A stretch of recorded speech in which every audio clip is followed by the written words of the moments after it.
கோமதி வீட்டில் அவங்க அம்மாவோட பிறந்தநாளை பற்றி கதிர்கிட்ட பேசிக்கிட்டு இருப்பாங்க. அப்போ பக்கத்தில் பழனியும் அங்கே இருப்பார். பழனி கோமதி கிட்ட, அக்கா, கோமதி வீட்டில் இருந்து எல்லாரும் பிறந்த நாளைக்கு வந்தாதான் எனக்கு பிறந்தநாள் கொண்டாடணும்னு அம்மா உறுதியாக சொல்லிருச்சுக்கா. இல்லைன்னா பிறந்த நாளே வேண்டான்னு ஆத்தா சொல்லிடுச்சு அப்படின்னு சொல்லிட்டு கோமதி கிட்ட சொல்வார். இதை கேட்ட கோமதிக்கு இன்னுமே பிறந்த நாளைக்கு போகணும்னு ஒரு ஆசை வரும். ஆனால் எப்படி போகிறது, என்ன பண்ணுறது அப்படின்னு அவங்களுக்கு ஒன்றுமே புரியாது. இதை கேட்ட கதிர், ஏன் இதில் என்ன இருக்குது, கண்டிப்பாக போகலாம், எல்லாருமே போகலாம், கண்டிப்பாக ஆசீர்வாதமும் வாங்கலாம் அப்படின்னு சொல்லுவார்.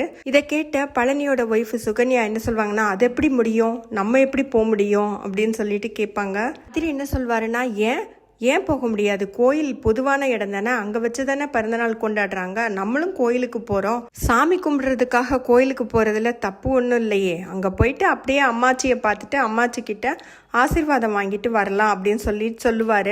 கதிர் மேலும் அவங்க அம்மா கிட்ட என்ன சொல்வாருன்னா, அம்மா நீ ஒன்றுமே ஸ்டெப் எடுக்கவே மாட்டேங்கிற, எல்லாத்தையும் நானேவா சொல்லிக்கிட்டு இருக்க முடியும், ஏதாவது பண்ணுமா, நீ தான் யோசிக்கணும், நீ அப்பா கிட்ட பெர்மிஷன் மட்டும் வாங்கு, மற்ற வேலையெல்லாம் நான் பார்த்துக்கிறேன், நம்ம போகிறோம் கண்டிப்பாக அப்படின்னு சொல்லிட்டு எஞ்சி போயிடுவாரு. இதை கேட்ட கோமதிக்கு சந்தோஷமா இருக்கும். ஆனா பழனி கிட்ட, என்னடா இவன் பாட்டுக்கு சொல்லிட்டு எஞ்சி போயிட்டான், இருக்கிற மண்டையும் குழப்பி விட்டுட்டான், எனக்கு என்ன பண்றதுன்னே தெரியலையே, என்ன பண்ண போறேனோ அப்படின்னு சொல்லிக்கிட்டு இருப்பாங்க.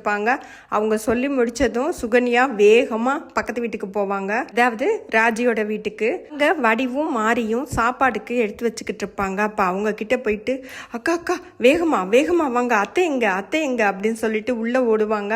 அவங்க அத்தையை கூப்பிடுவாங்க, சின்ன மாமா பெரிய மாமா எல்லாரும் கீழே வாங்க, எல்லாரும் வாங்க, இந்த விஷயத்த கேளுங்க, அத்தாச்சி வீட்டுல இருந்து எல்லாரும் அத்தையோட பிறந்த நாளைக்கு வரப்போறாங்களாம் அப்படின்னு சொல்லுவாங்க. இதை கேட்டதும் குமரவேலோட பாட்டிக்கு ரொம்ப சந்தோஷமா இருக்கும். குமரவேல் பாட்டி என்ன சொல்லுவாங்கன்னா, என்னோட ஆசை என்னவோ அதை நிறைவேற்றணும்னு கோமதிக்கு தோணுது பாத்தியா, வருவா, கண்டிப்பா வருவா, அவ வந்தாதான் பிறந்த நாள் கொண்டாடணும் அப்படின்னு சொல்லுவாங்க.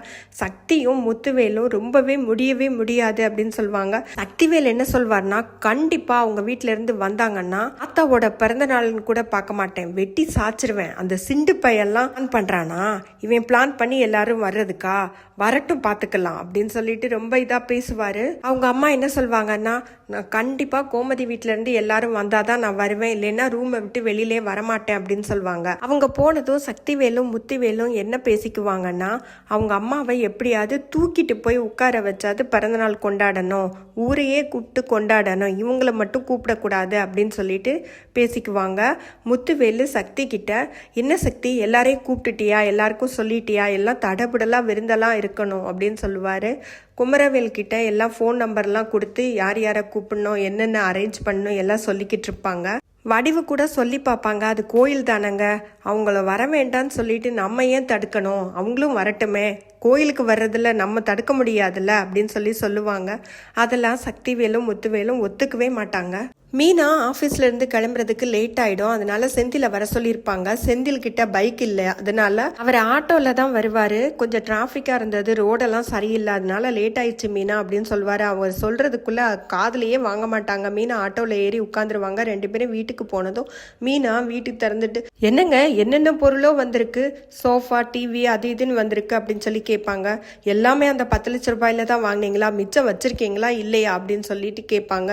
என்ன மீனா எப்ப பார்த்தாலும் கோவப்பட்டுக்கிட்டே இருக்க, அதெல்லாம் மிச்சம் இருக்குது எனக்கு தெரியும், நீ வாங்கின லோனும் அடைக்கணும் அப்படிங்கறதும் எனக்கு தெரியும், மாசம் மாசம் அடைக்க வேண்டியது ஏன் பொறுப்பு அப்படின்னு பெருசா பேசுவாரு. என்ன மீனா இப்ப சமையல் பண்றியா என்ன அப்படின்னு கேட்பாரு. மீனா என்ன சொல்லுவாங்கன்னா, வீட்டுல என்ன சாமான் இருக்குது, எல்லா சோஃபா செட்டு எல்லாத்தையும் திருப்பி போட்டு உட்காந்து சமைங்க அப்படின்னு சொல்லுவாங்க.